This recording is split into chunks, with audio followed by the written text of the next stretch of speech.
Welcome to the Business and Society podcast. I'm your host, Senthil. Today, we are diving into one of the most talked about shifts in the modern workplace, the 4-day work week. Is it just a post pandemic trend, or are we witnessing the beginning of a new norm? To help us make sense of it all, I'm joined by Professor Juliet Schor. She's an economist and professor of sociology at Boston College and one of the world's leading scholars on work time. Professor Schor is a recipient of numerous awards and is an elected fellow of the American Association for the Advancement of Science, and most recently, the 2024 honorary fellow of the Society for the Advancement of Socioeconomics. In 2022, she became the lead researcher for path-breaking trials, studying hundreds of companies instituting 4-day work weeks. Her book, 4 Days a Week from Harper Business, details these findings. We will explore what the 4-day work week really means, whether it delivers on its promise, and how companies and employees can make it work. Let's get into it. Julie, warm welcome. Thank you. Pleasure to be here. Let's start with the basics because there is a lot of confusion out there. What does a 4-day work week actually mean? Is it compressing 5 days of work into four or reduced work hours and productivity? Please help us understand. Yeah, such an important question and a great place to begin. I can't tell you the number of people who have written to me saying, oh, I was on a 4-10-hour day schedule and it's horrible, or how could I possibly afford to take a pay cut? So these are companies that are doing something unusual. They are giving full pay for people, reducing their working hours by a full day and down to in the vast majority of cases, for 8-hour days. So the vast majority are going from a statutory 40-hour week to a 32-hour week, no reduction in pay. And the productivity consequences of this vary. I would say the majority have no loss in productivity, or at least that's what they seem to be telling us. Quite a few are seeing improvements in productivity. And there's a small number of companies, we can talk about them, that are not really expecting full productivity, and they're just giving people a day off. And that's, as I say, a small number, but they're an interesting case as well. Is it something you call as 180 and 100 model? Yes. So the person who started these trials is a man named Andrew Barnes. He has a financial services company in New Zealand, and he tried this model at his company in 2018 and then started an NGO called 4-Day Week Global to spread the idea. Barnes's idea was what he calls 100-80-100. 100% of the money, 80% of the time, but you have to get 100% of the work done. And he thought of this to some extent as an individual thing, not only, but people actually had to sign contracts for his. And most of the companies in these trials came through the 4-Day Week Global organization. And for the most part, they were working on that 100-80-100 model, but not all of them. Some of them are what I call 100-80-80 companies. And these are typically workplaces where people are really in danger of burning out and they're losing lots of people as a result. And they just give them a day off. And they're not sort of so worried about whether they can make it up. And we can get into the details of how they're able to do that. They're actually doing it very profitably, but it's a little bit different than the majority who are trying to figure out ways to maintain organizational productivity in the face of this, quite significant decline in hours worked. Let's get into the data in a minute. But what's driving the growing interest in the 4-day work week today? So when I was reading your book and read a bit of history, it was a lot of labor activism in the 19th century or early 20th century. Then, of course, Henry Ford pioneered this, 5 days a week. Then a lot of regulatory shifts that took us to the 5-day work week. We don't see any big shifts where people standing up and asking, we need 4-day a week. So what's driving this trend? Yes. Well, actually, it's interesting because when I went back to look at the 5-day week, it had the same, very similar origins, which is These are employer-driven innovations. Although there are some cases and an increasing number where it's coming from employees. For example, the United Auto Workers Union in the United States put a 32-hour week demand into their last bargaining negotiations, and that did come from the rank and file. But most of these companies, it's something that management thinks this is something we could do. This could work. Now, why? The first thing to say is that although this idea has been around for a while, and Andrew Barnes did his work before the pandemic, I think the pandemic really had a big impact in shifting many employers from sort of not even thinking about this, or if they were thinking about it, being somewhat skeptical, to thinking maybe I should try this. Now, why is that? Two reasons. One is so much employee burnout, stress, quitting, quiet quitting, loud quitting, disengagement, etc., just ill-being among workers through the pandemic. And that's something that employers care about. Many employers care about that. And, eventually all employers have to care about that, because if their workforces are struggling that much, and we also have really strong data on the fraction of the global workforce that is struggling. So that's the first impetus for it. Our workers need something because what we're doing isn't working. They're really stressed.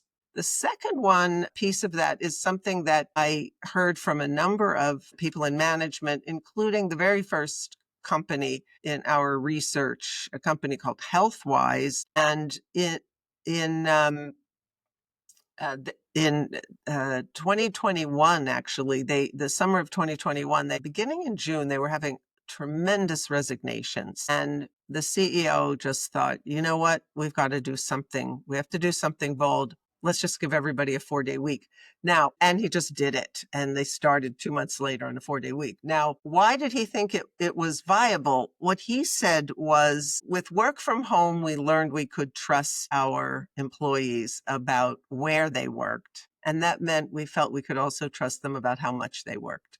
So work from home created a kind of trust that sort of opened the door to other innovation. And I think it also just opened employers' minds about what might be possible, because, of course, the technology for work from home had been there for ages. Employers just weren't taking advantage of it. You had, a couple of percent, if that, of the labor force in the US and and Canada, for example, who were what used to be called teleworking. So that was really key in terms of opening employers' minds, employee stress. And then as the Great Resignation came along and more people were leaving, and also the flip side of that is the tremendous competitive advantage that 4-day week firms have in attracting talent at a time when it was very difficult to do that. So that combination of keeping the people you have and attracting more people. Also, as our trials went on, sort of anecdotally, I felt we're seeing more and more for whom that turnover and talent attraction issue became really paramount. Let's move to evidence and data. What does the evidence say about productivity in a 4-day work week?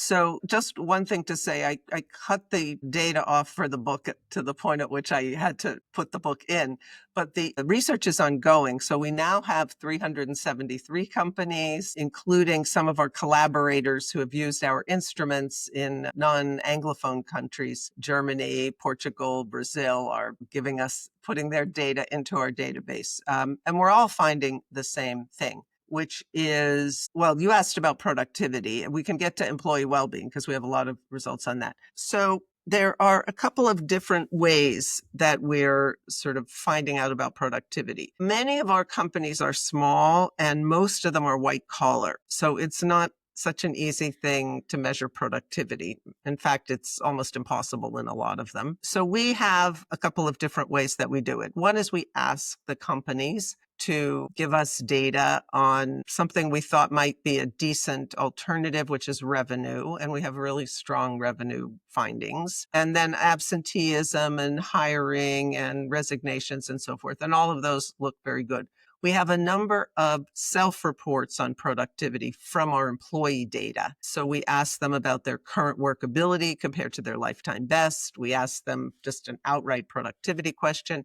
We have a smart working scale that they fill out. and a number of other things which relate to issues of workload and pace and intensity, all of which factor into productivity. And then many of the companies have various kinds of metrics that they follow, like KPIs and OKRs. So we ask the companies to tell us about their overall company performance, which will be from those metrics that they follow. And then some of them have given us detailed data on those KPIs or OKRs, depending on what they use. So all of those show either stable productivity or typically better outcomes, rising performance outcomes.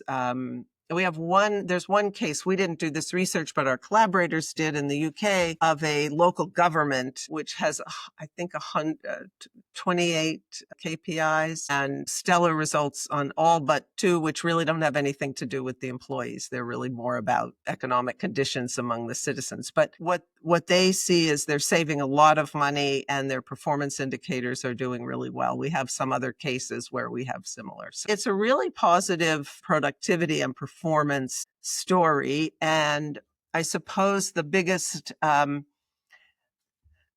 piece of evidence about that is how many of these companies stay on the 4-day week over an extended period of time. So we're doing 6-month trials, but we keep collecting data after that. We have 90%, and depending on how you measure it, even higher numbers, fraction of these companies are on the 4-day week a year after they begin. So it's a successful innovation for them. It's encouraging. Would you talk about employee well-being, stress, and burnout?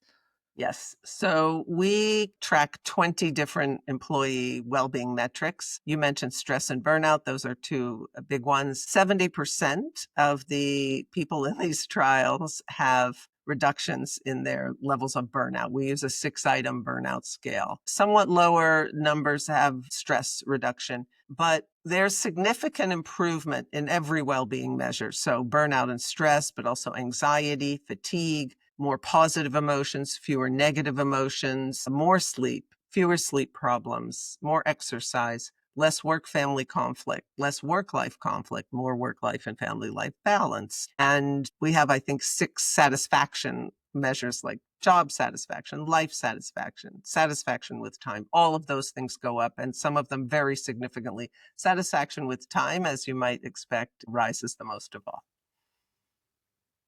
Can you share one real-world example where a company saw measurable results after making the shift? I know you've listed so many companies. Just for our audience, one example. Yeah, well, I'll take the company I started the book with because in a way, to me, it's perhaps the most fascinating company. So this is an advertising firm. They specialize in digital advertising. It's a 9,000 person global firm. One unit, one team of 57 people in Canada made the switch to a 4-day week. Now they sort of did it a little bit gradually. They had gotten an afternoon off during the pandemic because people were having so much trouble accessing groceries, and Canada had very long lines. Anyway, the head of the team decided to give everybody the Fridays off. And this is an industry notorious for turnover. They have about a 30%, she had about a 30% annual turnover. And some of the teams that they work with had 40% annual turnover. This is extremely expensive and it reduces productivity quite a lot. Once that team went to the 4-day week, nobody quit. So they had pretty much zero turnover after that.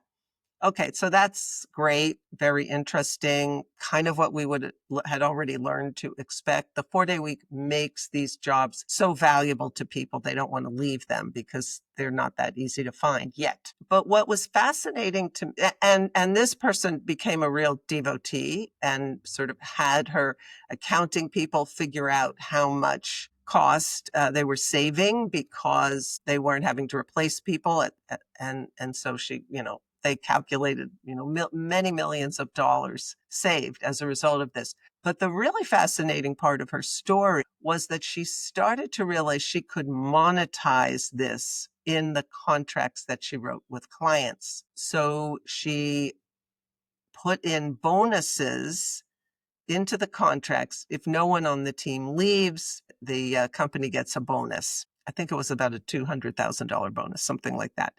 And the first client that she presented this to was kind of flabbergasted because they're so used to team members coming and going. And it's a lot of effort to find new people, to hire them, to onboard them, to train them, to bring them up to speed, et cetera. And then, the next one's gone. So there's just really not that much continuity on these teams. And the idea that they would have a team without change was pretty amazing to the client. And the thing that I heard in this case, but also in other cases, is that it allowed these teams not just to find new business, which they're always having to do, but to sell more business to their existing clients because they were servicing them so much better, because they would get better ideas as people were on the team longer and sort of understood the account and so forth. So that's just one example of the variety of impacts that occur as a result of this. I think the simple-minded view, and this, maybe like from the textbook economics model, would be you're going to lose all that productivity because, people are already working at some optimal level, and if they're working fewer hours, they're going to produce less. And it turns out to be a quite complicated story. The other thing that companies are doing is figuring out where they're wasting time and changing that. But even aside from that, what this example shows is that less turnover can really help you with quality. It can help you with sales. It can help you with productivity, even if you're working fewer hours. So it seems there is a overwhelming evidence, positive evidence rather, on productivity, employee well-being, and employee turnover reduction. This leads me to question, so it's 300 or so companies that signed up in a way are already aligned to this idea of 4-day work week, isn't it? Do you think that plays a role into the success, or if we implement the model well in any type of companies, you will see the same results? Okay, so this is a really great question. In social science research, we call it selection bias. So the companies which opted into this are obviously different in some ways than companies that don't. How are they different? So what I've come to think is that one thing I see across many of these companies, and particularly in the ones that I've done in-depth interviews with the people, either the owners of the companies, the founders, the CEOs, the people, HR heads who implemented it, is they actually care about their employees. So these tend to be somewhat humane workplaces to begin with. I mean, some of them are hard driving places. I don't want to say that these are places where there's, it's a lot of slacking off. I don't think they are, but they're not, the fast food restaurants or the places where you have employers who are just trying to squeeze every last bit out and pay as low wage as possible and so forth. I think in those companies actually would benefit on the turnover side. The turnover in fast food restaurants is extraordinary. I think it might be about 150% a year or something like that. I mean, that's a bad statistic. So I think that's a little bit of what's different about them. And I think I'd say two things there. One is there are many more companies that are enough like the companies in our studies who could do this now. So I think it's not that it's not that it's only a sort of rarefied set of companies who it'll work for. It will not necessarily work for every company right now. And I think that there are companies either where the pace of work is not so high that they don't have a lot of burnout, but it's too high to find much wasted time.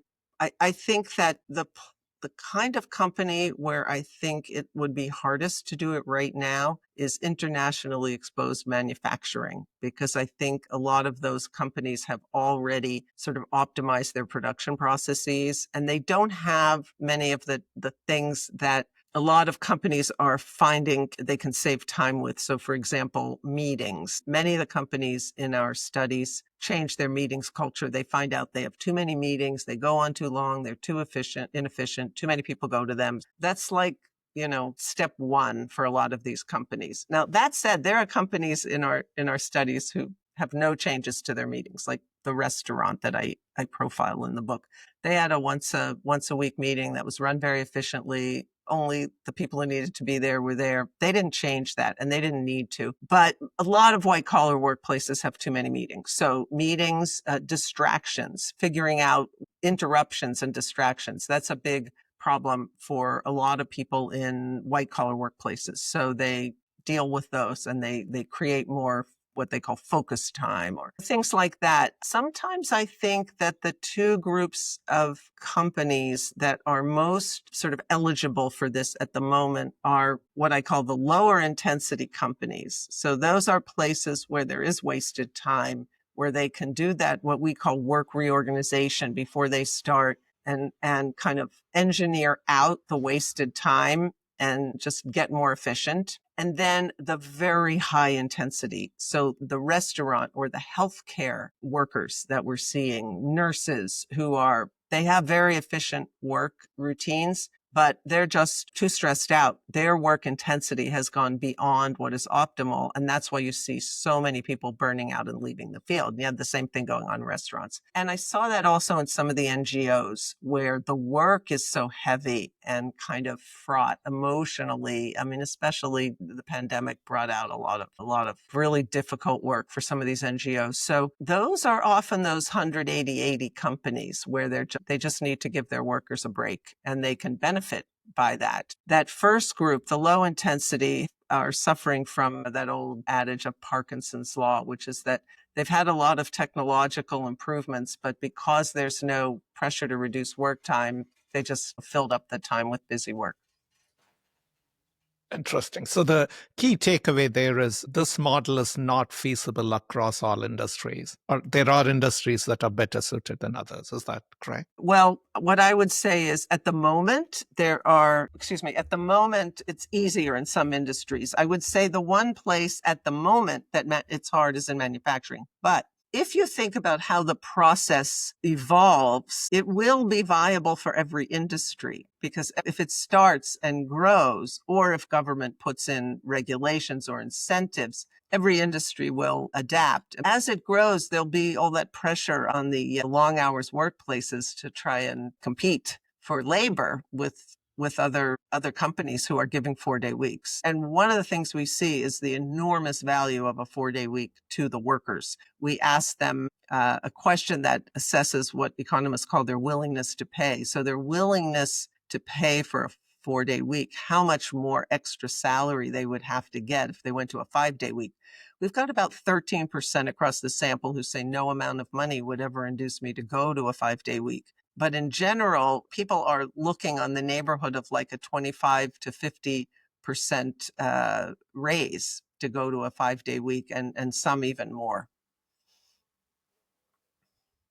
So among the 300 companies or so you studied, did you see any systemic hurdles that organizations face when? Nothing systemic, I would say, because, 90% of these companies have succeeded. What are a few of I would say we've seen a few cautionary tales. And I have a chapter in the book on the tweaks that some of them make, a couple of failure cases, etc. Companies, some of them need to tweak the way their program works to make sure that, particularly if not everyone is off on the same day, that there's some availability to contact the people who are off if the people who are still working need input from them to be able to keep going. I mean, this is really not that different than any weekend, because people are off on the weekends in these companies for the most part. But a few of them created a little bit of an on-call opportunity on that off day in order to solve that problem. We saw that maybe most prominently in an architecture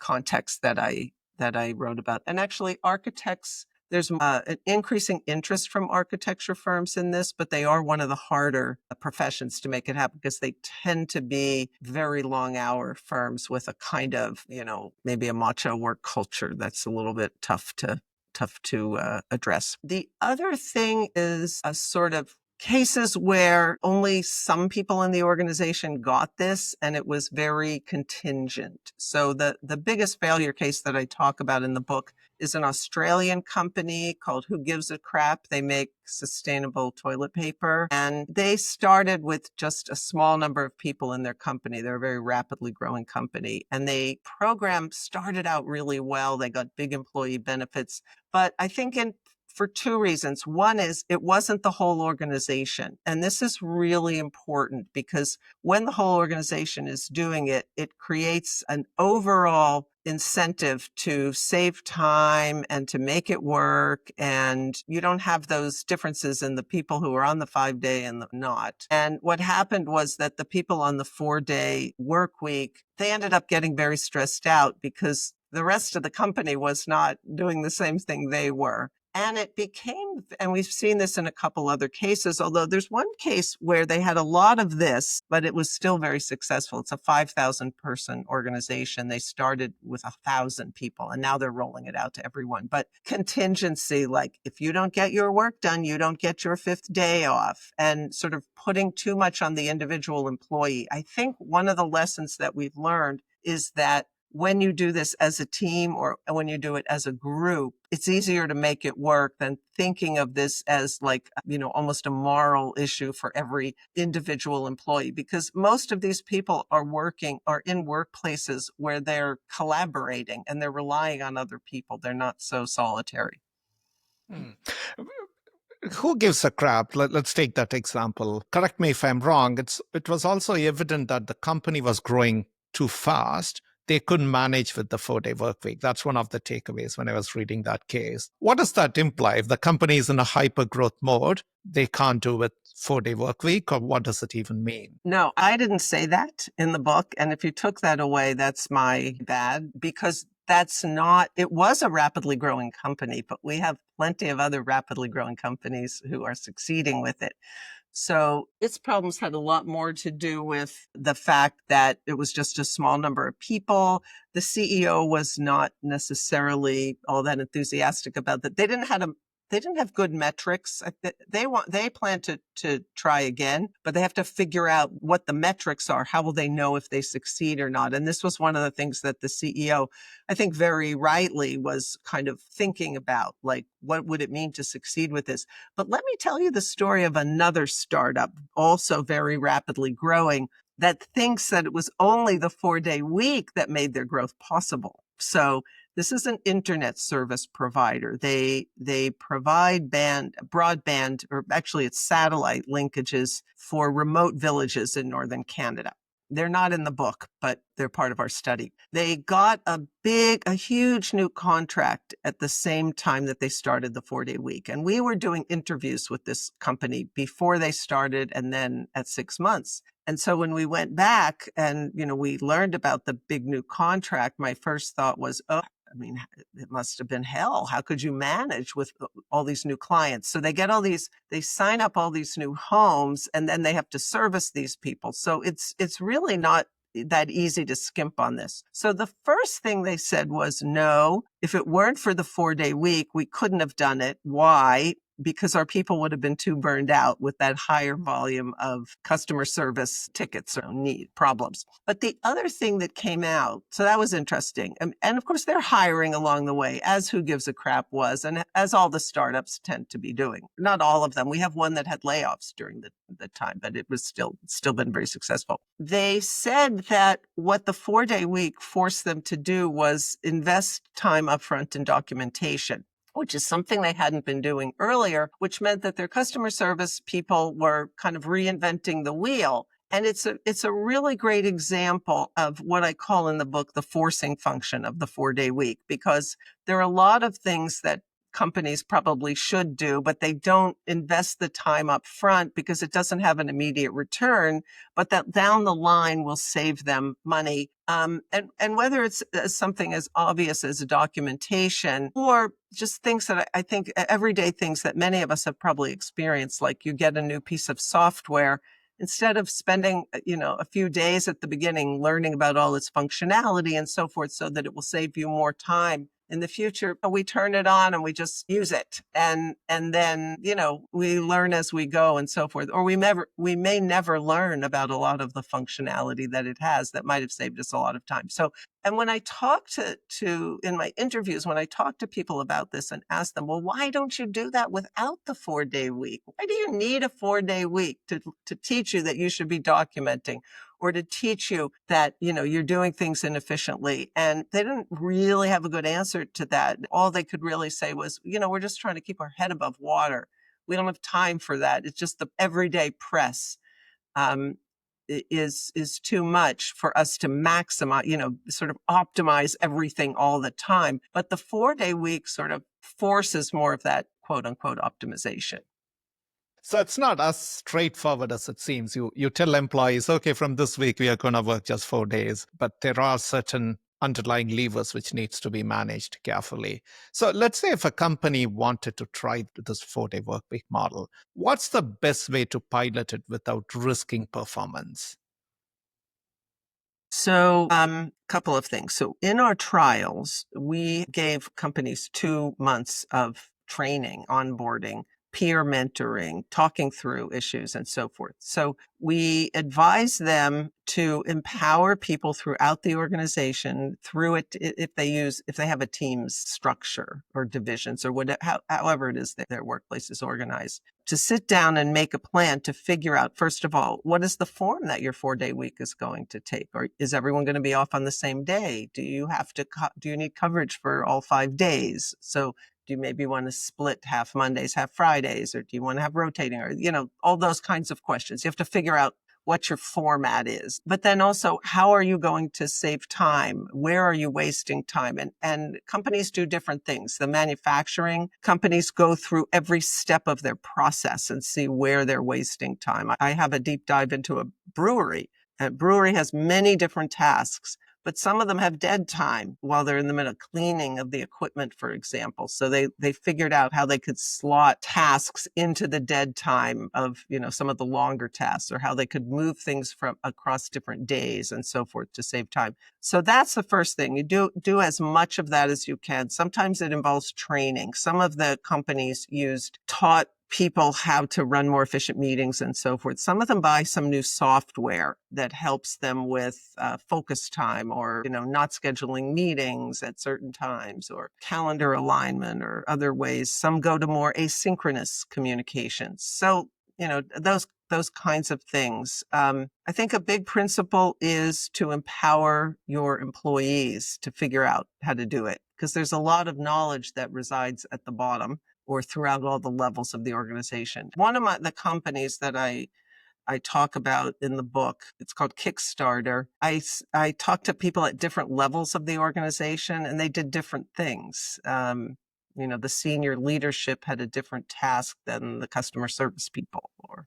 so forth. Another important thing, I think, is every company in a way has to figure it out for themselves. There is a lot of common strategies that they can take from others, but they've got to have their own ways of doing things. They have their own cultures. They have to make sure that what they're doing is kind of fitting their needs. If you're risk averse and you have a little extra money in your pocket, you can hire a consultant. There are people now who have had a lot of experience with this. A number of them working now after being part of our trials and being the people who taught those onboarding sessions, and who have worked extensively with individual companies and doing more bespoke consulting. So that's another way to do it. I mean, they're not terribly expensive. If you're a company that can afford to hire consultants for things, this is probably not a bad idea, at least to get some help.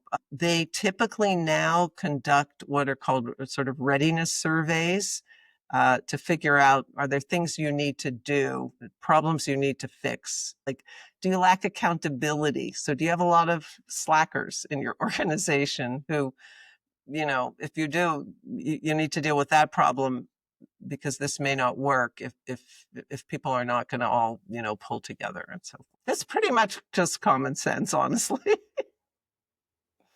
Gotcha. Julie, there is also a broader conversation around fairness and equity. Who really gets to benefit from this model?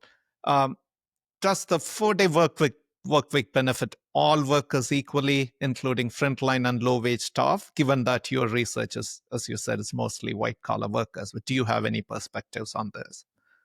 Well, I think it can. And I think we're starting to see in some cases, and especially some of these cases where governments are getting involved, and we've been involved in government-sponsored trials in a number of countries, and there are more of those coming. Government has an interest in making sure this isn't just something for privileged workers. And I should say, although we have mostly white collar in our sample, they're not like super high earners. I mean, these are mostly middle class. In the US, the income levels are pretty much aligned with median income and so forth. But you're not seeing this in those really low wage, highly exploitative kinds of jobs that we have plenty of in the US. So I think that to make sure that this is something that everybody gets to benefit from, I think that's where you're eventually going to need government intervention. I think first, what we're starting to see is governments sponsoring these trials, and we have bills in the US for them. The government of Poland just announced, or government just giving it to public sector workers, and we're also seeing that happen in certain cases. But if the government's involved with sort of tax incentives and so forth, I think that's what makes it more viable to sort of spread across the labor force. Interesting. And when I was reading your book, I couldn't help to relate some of the ideas with the work of Bridget Schulte, which I'm sure you know her. I'm keen to understand, how does the 4-day work week interact with efforts to improve gender equality and inclusion at work? Yeah, so that's something we were definitely worried about. We are coming to the final drafts of a paper where we're looking at that because, like many other interventions in the workforce, people worried about sort of unintended negative consequences. So if you think about something like workplace flexibility or mommy track, this idea that women could work fewer hours, turned out it has a big negative impact on their careers. So it was something meant to be good for women, but it has a blowback. So we were curious. Now, our studies are really different because most of those workplace interventions have been at the individual level. So we're not going to see that problem of stigma and sort of sabotaging your career if you want to spend less time at work, because it's happening across the whole organization. But we were wondering, well, is it just going to mean that because, say, the woman in a heterosexual couple has an extra day off, she's going to have to do a lot more childcare and housework, for example? And what we found is that, in fact, you see women are not taking on a bigger share of housework and childcare, but men are. So women are typically using that day off to get a little bit of time for themselves because they tend to be so time starved and have to spend so much of their time off on housework, domestic labor, childcare, elder care. So they're getting some time for themselves, so-called me time, really, really important on that day off. And so the gender dimensions of this look to be very positive from the point of view of enhanced gender equity. That's very encouraging, Julie. Let's zoom out a bit. What's happening globally and where this 4-day work week might be heading? Are there any countries or companies are leading the way on the 4-day work week? What can others learn from them? So I think where we are seeing the biggest movement is in Europe. So, for example, our first trial was Irish trial, had some American and global countries. The third one was the UK, which was the biggest. It had about 70 companies in it. But we're also seeing government trials, government-sponsored trials, Scotland, Portugal.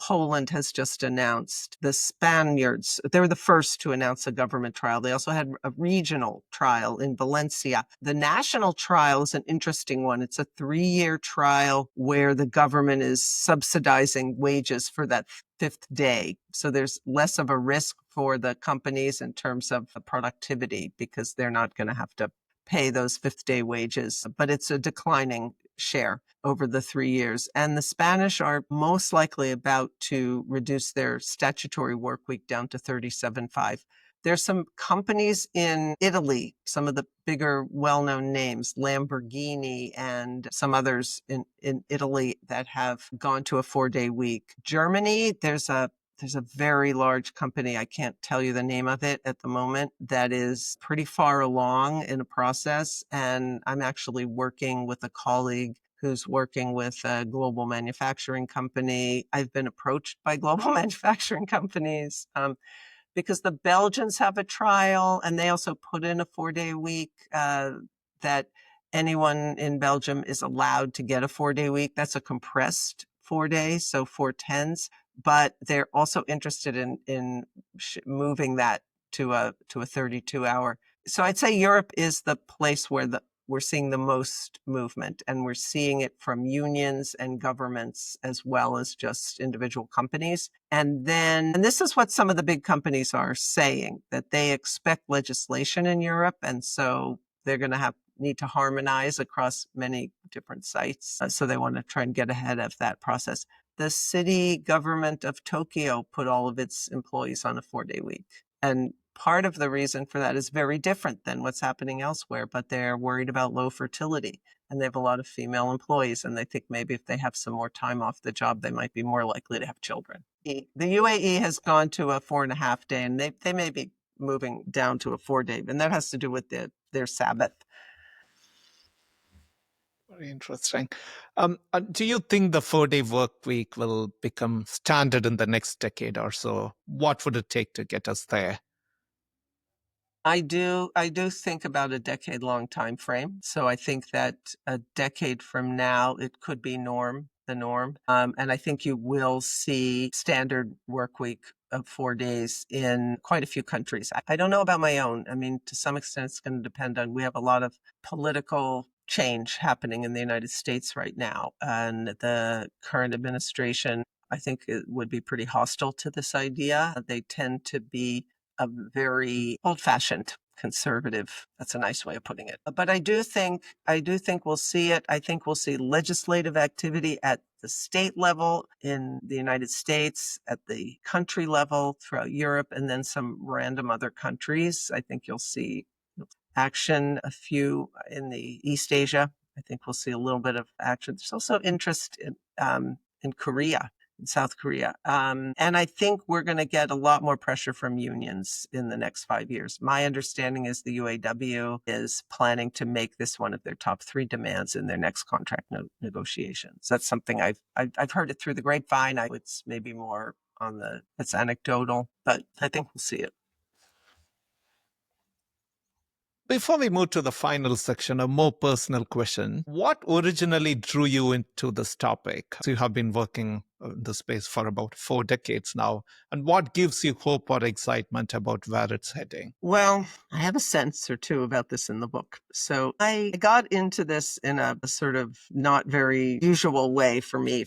Normally, like, I see something important and I want to work on it. But I was reading a book by a very distinguished philosopher, Oxford philosopher, about Marx and Marx's theory of history. And he's part of what was known as the analytical Marxist tradition. So like a logician, everything very, very logical. And then there was a page and a half on has come to be called the output bias of capitalism. This idea that capitalist economies take productivity growth in the form of more production rather than more free time. I mean, if you get more productive, you have the choice of either producing more or producing the same amount and working less. And he had a very not logical explanation for it. And I was kind of like, aha, I've figured, like, this brilliant man has made a massive mistake here. So I was just a brand new assistant professor. I'm like, I'm going to write a paper and show how, not smart he was. So I wrote a paper about explaining what he missed was what we in economics call the micro foundations. So he was talking about how it works at the system level as a whole, but what about the individual firms? I mean, why are they not giving their workers the choice of either working less or making more money? And that just set me off on, what became a lifelong interest in working hours, because then I started to think, well, what's happened to working hours? And look, in the United States, working hours are going up. They're not going down like they had been for the last, 50 years. And look how different the US and Europe are. And why is that? And that led to The Overworked American, which was the book that I published in 1992. And that book got a lot of attention. It was a national bestseller. I heard from, I spoke to a lot of CEOs and company people and so forth. And I ended up being approached by a company that wanted to try a reduced work day. And I went to some companies to talk to them about it. But in the end, none of that panned out. And I didn't have the opportunity to try and put those ideas into practice. So I was just left with looking at data, just data that was there, not data that I was able to collect through experiments or, interventions of the type. And then I continued to do some work on this topic, but I got into other things. I studied gig work and I studied consumerism. In 2021, I was approached by the person who was organizing that first Irish trial because he knew about my research. And not too many people study working hours, especially among economists. And he said, would you like to do the research for these trials? And I was really excited because here was a chance to actually put some of these ideas into practice with a much more well-developed model than I had figured out myself at the firm, kind of more at the managerial level and the kind of from Andrew Barnes' experience at what he had learned at his company. So there we are. The story. And do you also think yourself advancing what Keynes has predicted about 100 years back, that in future there will be reduced work time, people will have a lot of time for leisure? Yeah, well, we could have had it. And, I think the big question now is AI. And is AI going to lead to lots of people losing their jobs, or is it going to lead to fewer hours per job, which is, I think, what we desperately need to do to avoid the tremendous social upheaval, pain, distress, uncertainty, and destabilization that comes from mass unemployment. And you have a chapter on that as well, right? How AI is going to impact work hours. Would you want to quickly share some of your thoughts? Well, in that chapter, I go back to the first industrial revolution and, explain to people how actually what happened at first was it led to a big increase in working hours. And it wasn't until later that you start to get that decline, not till 1870. So you're already 100 years into factory life. And the lesson that we should learn from that is that maintaining employment in the face of technology that has tremendous labor displacement possibilities, as AI does, you absolutely need to reduce hours per job. And that's what we eventually did with the Industrial Revolution. And that was key to maintaining high levels of employment through the 20th century and into the 21st, honestly, except, not in the US, but elsewhere. Actually, let's move to the final section. These are the same set of questions we ask all our guests. How do you handle differences of opinion and setbacks? In my team or At your online? workplace, I'm sure people come to you and say, no, 4-day work week won't work. They may disagree with some of your central ideas. How do you handle such differences? Well, I had a really interesting experience recently. So an excerpt from my book was published in the Wall Street Journal, and they put it together. It didn't really focus on the methodology, so I think it didn't do the methodology justice. But that being said, I got some very hostile emails from men who were saying, you don't know what you're talking about, or you're a laughing stock, or this is why nobody takes social scientists seriously, and so forth. And one of them, I wrote back and I said, I don't know, I said something. I said, why don't you, read the book and then we can talk. And I said a little bit. And then he wrote back an even more hostile email saying, I said, take a risk, read the book, meaning like take the risk of reading something that you think you're going to hate. But it's not that big a risk to read a book. He was, I think, offended at the idea of me saying, take a risk. And he said, why don't you take a risk? Why don't you put half of your retirement savings tomorrow into this startup fund? And there's a good chance you might lose it all and whatever. And that, because these young people in these startups are working 60 hours a week. And I used to work 60 hours a week, he said. So I wrote back and I said, look, I'm 69 years old. I'm on the verge of retirement. Putting half of my retirement into a fund that has a high likelihood of failing, there's no way I'm going to do that. And I said something to him about, why are you sending me these hostile emails? And he wrote back and he said, no, my emails aren't hostile. And I said, well, here's what you wrote. And I wrote back. And then he writes me back a very apologetic letter and says, can I take you out to dinner? And, and I also explained to him, you might have worked 60 hours a week, but you had a wife who was taking care of your family and home. And people don't have that today. And they're really burning out. And when I told my son about this interaction at the beginning, he said, why are you even responding to this guy? He sent you a hostile email, just ignore him. But, it turned out to be a very gratifying experience because I was fairly civil back to him, but I told him what I thought about the way he was talking to me and, and he apologized. And, now I feel like I could talk to him about all kinds of things. So that's how I like to handle it. Interesting. So in summary, it's more about respectfully engaging even with someone who has like very strong views or come to Of you course. not I mean, so there was an civic. economist who was criticizing us in the press. He didn't really know too much about what we were doing. And I reached out to him. I sent him our papers and, we had a productive conversation. Great. And in your experience, what are one or two essential skills required for business leaders? It seems for the last 40 years or so, you've worked with many leaders in the sector. Keep an open mind, read widely. Don't assume that just because you've done something always, that's the right way to do it. And understand that this is a time where we're going to be seeing a lot of change and it's going to be important. And within that change, stay true to having and maintaining a humane workplace. Finally, Julie, can you recommend a book or two to our listeners? Book or two to your listeners. I think a book that it's connected to my book, the topic of my book, which is a book by Cal Newport called Slow Productivity, where he's talking about some of the same things, I think is a pretty interesting book. Work by Adam Grant is always interesting, probably the best advocate for humane leadership and workplaces that we have in the United States. Excellent. Julie, we are coming to the end. Thank you so much for joining me today and sharing some of the valuable perspectives from your very important research. It's such an honor talking to you today. Thank you. It's been a pleasure.